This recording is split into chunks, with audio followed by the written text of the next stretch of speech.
What do you do when your team has bad habits and they're getting positive results? And how do you accelerate finding your voice in leadership? Hi, I'm Becky Burley, co-founder of What Drives Winning with Brett Ledbetter. On this episode, we explore those questions through an athlete's eyes with Heisman finalist Dillon Gabriel, Oregon's quarterback that led them to a 13-0 start. Let's jump in. Dylan, we're going to hop in. Here's my first question for you, big dog. What is the best lesson you learned about you this past year? I think this year was my true, success, I guess, and how consistent you have to be with that. And I think I realized and learned that it's every single day. And I don't know why it clicked this year, but, I just truly started to believe in just daily deposits and how that will, add up to, 5 days will add up to a great product on Saturday, or, you know, in January, all that work that I put in is going to, give me the best help to go succeed on, whatever that game is on during the season. So I would just say I learned to stay consistent with that.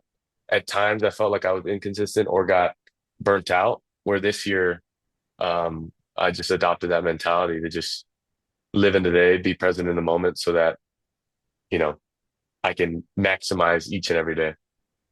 Talk about how you can be 7-0 and it's actually halfway through the season, but each game from that point forward, the weight of those games gets heavier and it can only really feel like we're 25% of the way done.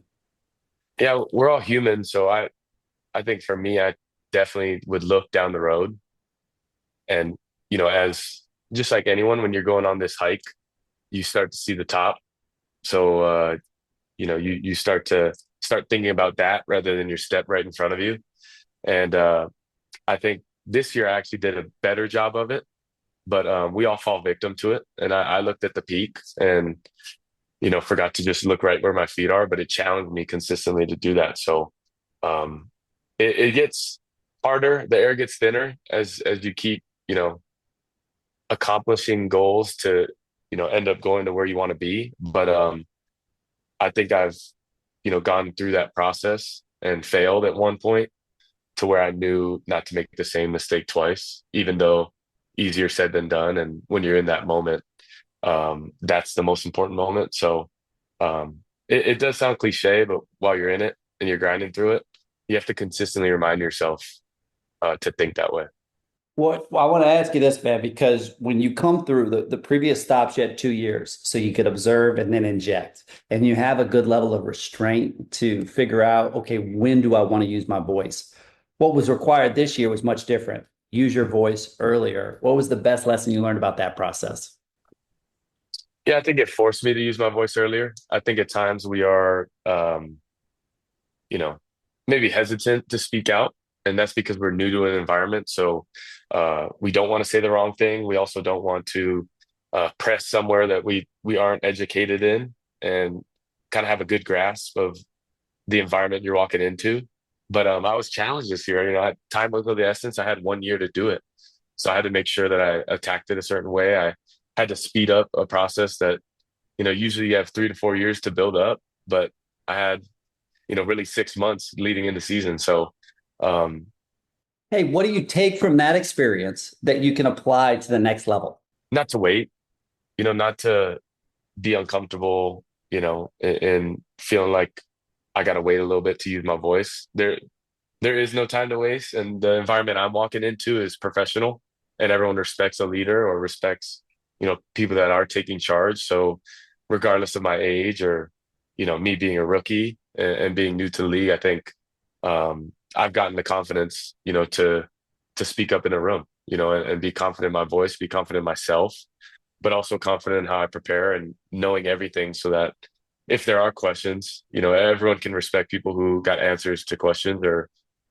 work hard enough to, be able to answer those questions for people. So I want to be the most prepared. I want to speak up. I want to be vocal right away. But it's challenging yourself in that moment, because I think everyone has that time where they're like, maybe I shouldn't speak up, and sitting back in their chair. But that's when I kind of, maybe pinch myself or make sure I'm sitting up in that moment and being vocal and not letting that moment passed me by in terms of an opportunity to be, a leader and be vocal. Hey, and so when you think about an undesired process, sometimes that will get positive results and others it won't.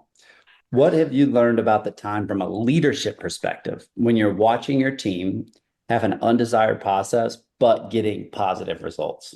Yeah, I think at times we had that this year. And with football, because there's so many moving pieces, right? 11 on 11, at times if one person is right and you get the ball out on time and the other, you know, defense is, wrong within that moment, you can get away with things. And we did get away with a lot of things because of talent. But, it's important to realize too that the process has to be consistent in order to have a sustainable result. And we at times showed that and at times didn't. But I think you have to attack it. Hey, how do you, what's the hard part about that? Because when you're attacking it, your teammates are thinking, bro, it worked.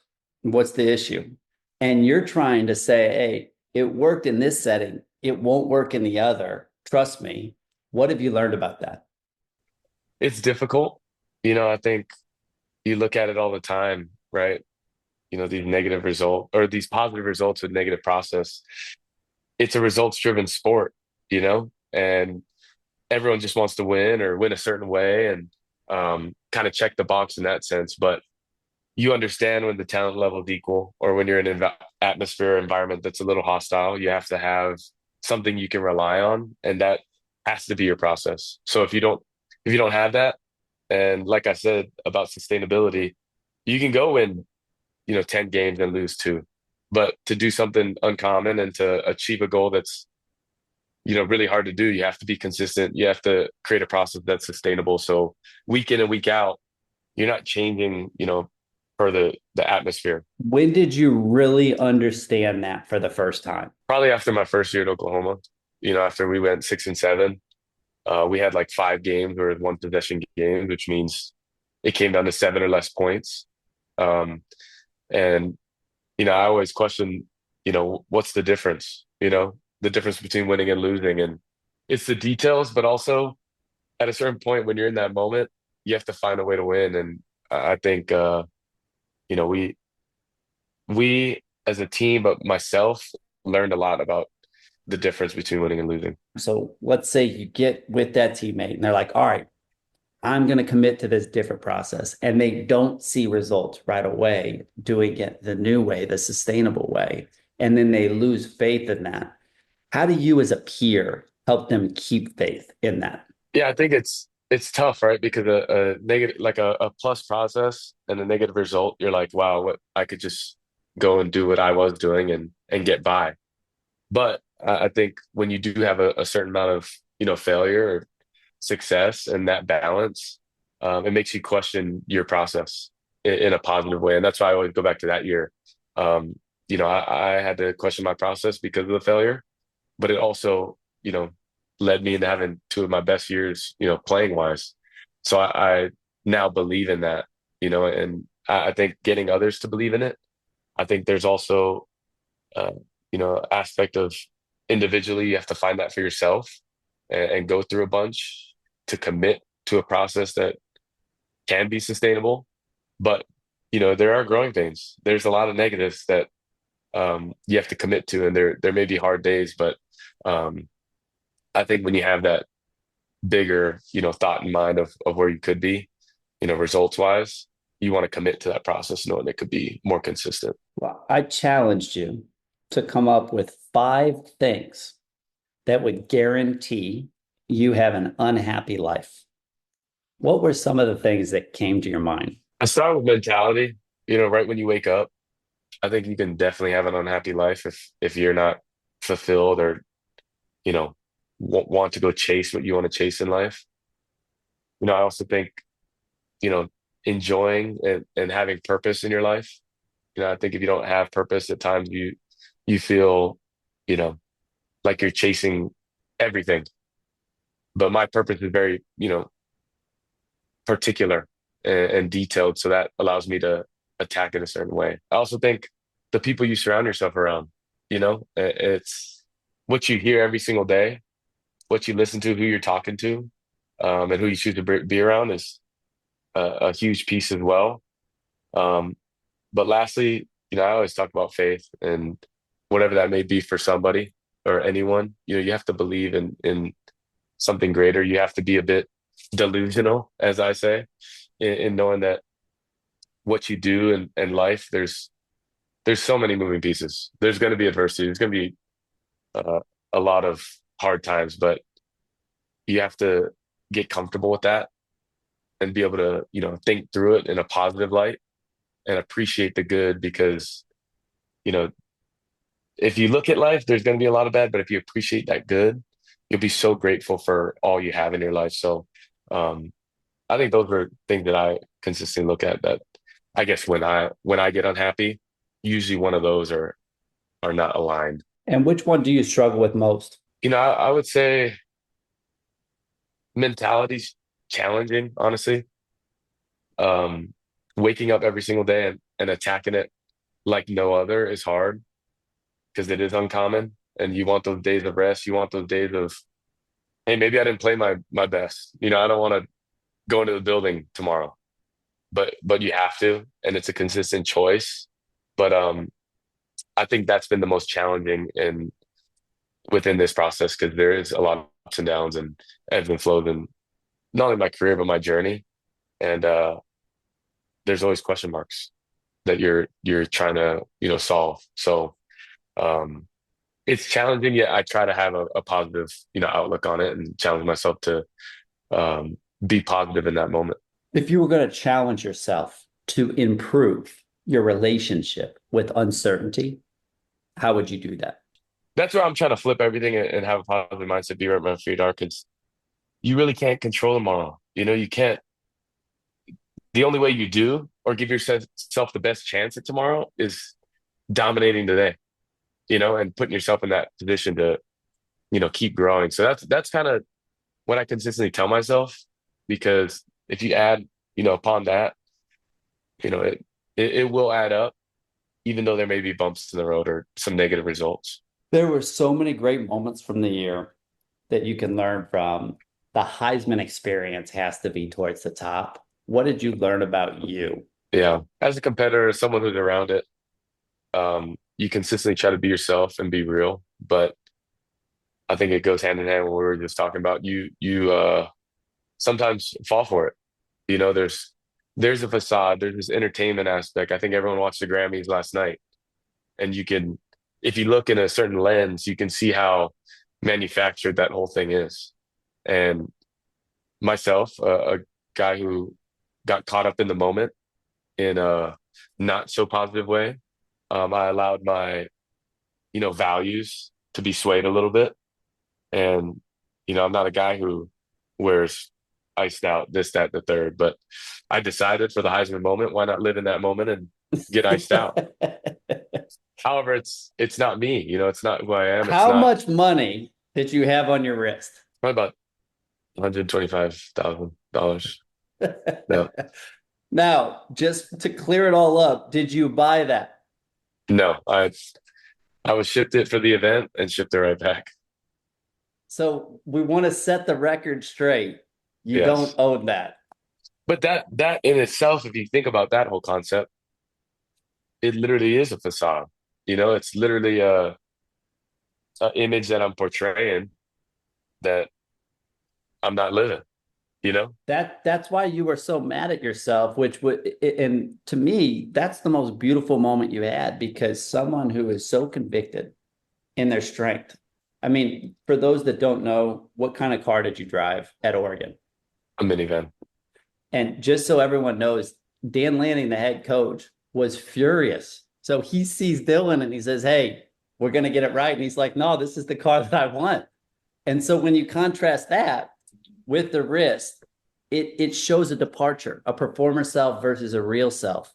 And the hardest thing to do is to stay anchored into your real self.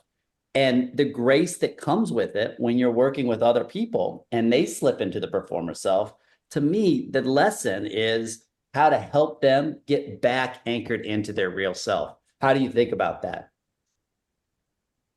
Well, I think as people, you have to use those lessons and make that be a reminder so you don't make the same mistake twice. And, you know, I think I felt that even this weekend because there's consistent pull of like, you want to showcase your abilities.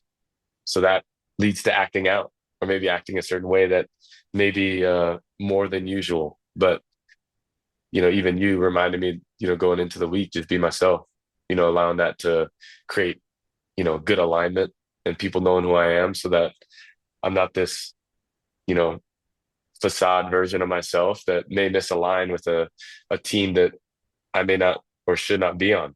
So I just try to remind myself in those moments, and I'm more thoughtful of it because of that Heisman moment.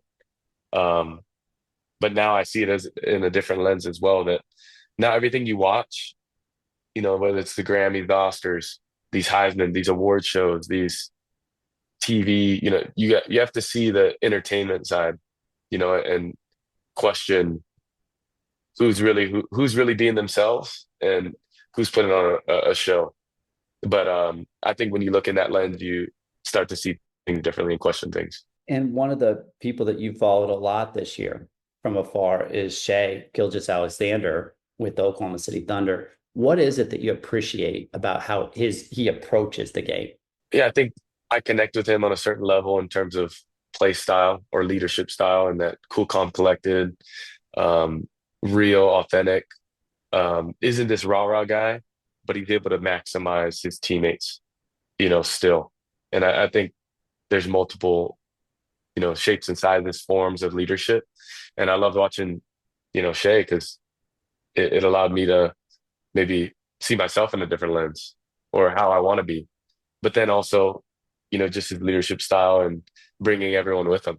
I remember us talking about a clip about being a superstar and how you have to be a certain way to be a superstar, yet he's probably the most respected by his teammates because of how he handles every single moment, whether it's a post-game interview, day to day, within the game, certain interactions that you watch closely for. And I just appreciate it because it is different, and he's standing on what he's about, which is his team and what he values. So it allows everyone to respect him on a higher level too, because it's the level he's playing at is just as good as everyone else, yet not everything's just about him. So that's what I love about it as well.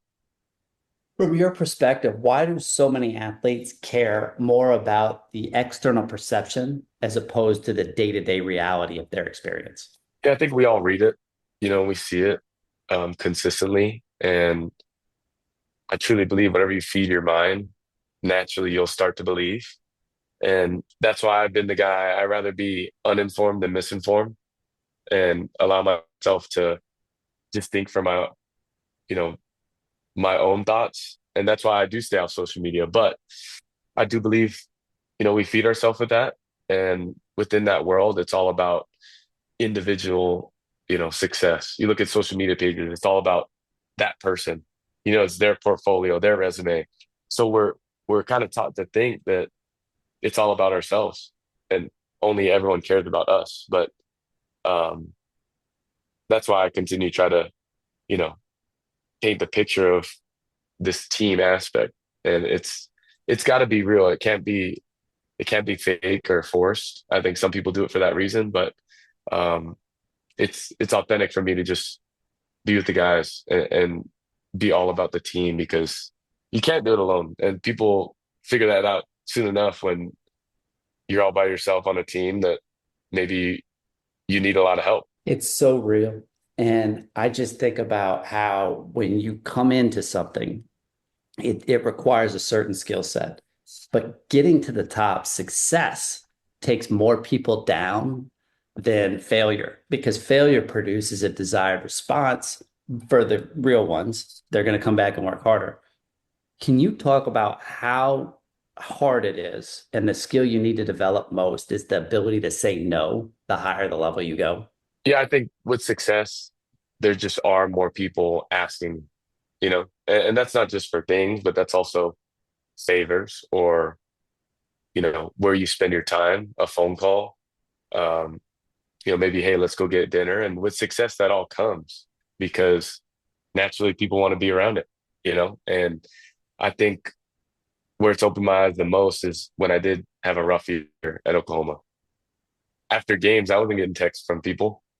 I wasn't getting, hey, next game or these motivational, inspirational texts that from people that I love and thought highly of. But then when you have a 13-0 season, all of a sudden after a game, you got 50, 60 texts, and as it keeps getting bigger and bigger, that consistently happens. So I think the text message for me is a clear picture of people that come around when it's successful versus there's failure.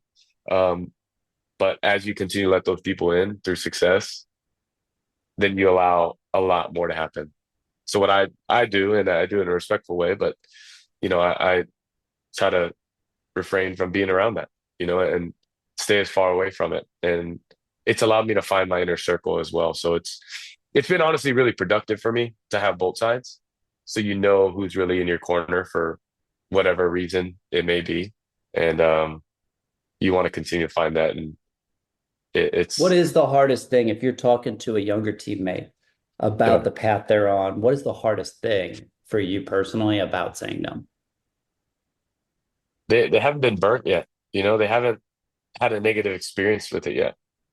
So to them, it's all fun and games, when people are just giving you free things and they don't know that things come with that. It's hard for them to even understand when you try to tell them because they haven't had a negative experience with it yet. You know, their family hasn't asked for $10,000 yet. You know, their family didn't re-up right after that and be like, hey, I need it again.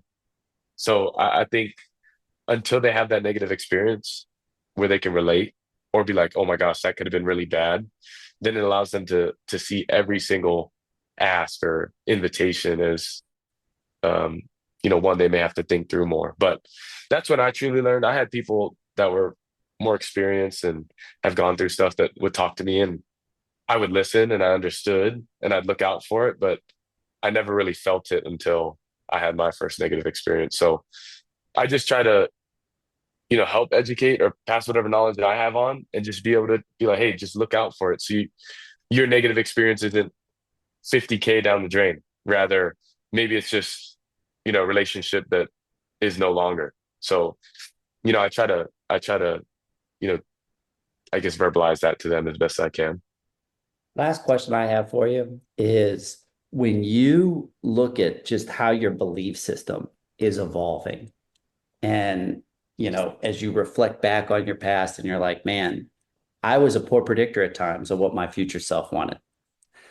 How do you find peace with these unquestioned beliefs that you've had start to crash in front of you and then regaining the strength to be okay with knowing that you don't know? Gosh, that's a good question. And I say that because I feel like I'm still consistently trying to, uh, fight that or combat that, because gosh, the world we live in, like you question a lot within that environment, but also yourself at times. And you have to be confident in who you are and what you're about and the steps you took to get here. And I think that's always a reminder of all the work that I've put in. Instead of me looking at right now where I want to be, I look at when I was a freshman in high school and all the work I put in to get to this moment. I think also with this life that we live in, we're so right now. Everyone says that Amazon lifestyle, right? Like I want to order it and be at my door today, but I think that's not realistic. There's got to be patience and patience, not only with others, but with yourself and knowing that it's not going to happen overnight, you know? And I've appreciated that because you look at, like I said, my freshman year of high school and you watch my film now, that's 10 years. Like how much you can change in a decade. That's mentally, physically, emotionally, leadership style, like all of that.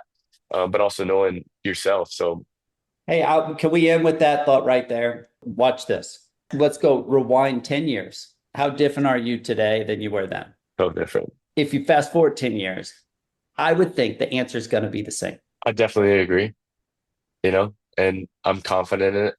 And I think there is some uneasiness.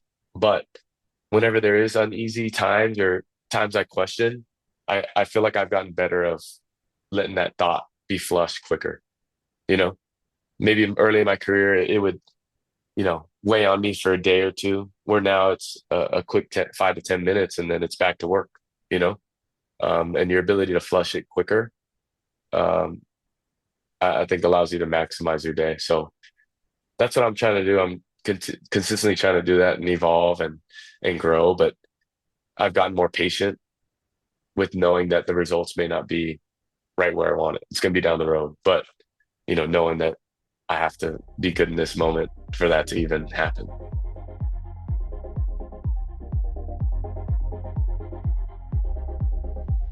What's your biggest takeaway? Our classes, how important intelligence and self-awareness is when thinking about aligning your habits with your goals. As always, we want to leave you with a few questions to think about.